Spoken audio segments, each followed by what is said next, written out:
New this morning, another Metro Atlanta city banning a dangerous trend on the roads, street racing. Sandy Springs voting just hours ago to make it illegal in their city.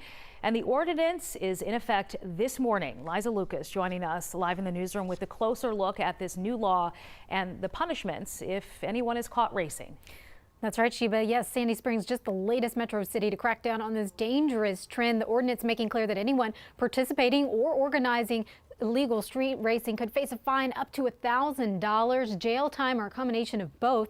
Cars could also be impounded for at least a month or possibly until a legal case is resolved. Now, the ordinance coming down as incidents of racing have been on the rise during the pandemic. Sandy Springs police reporting 4 incidents in their jurisdiction since October. In all but one case, they say arrests were made. Police, however, using this ordinance to spread the word that street racing will not be tolerated. Now, obviously, this is an issue we've been following across the metro. City of Atlanta also posting just this week that they are continuing to aggressively monitor and pursue those who engage in street racing. There's a lot of statistics on their page as well. And on the state level, lawmakers also taking action. You may remember Senate Bill 10 we've talked about here before.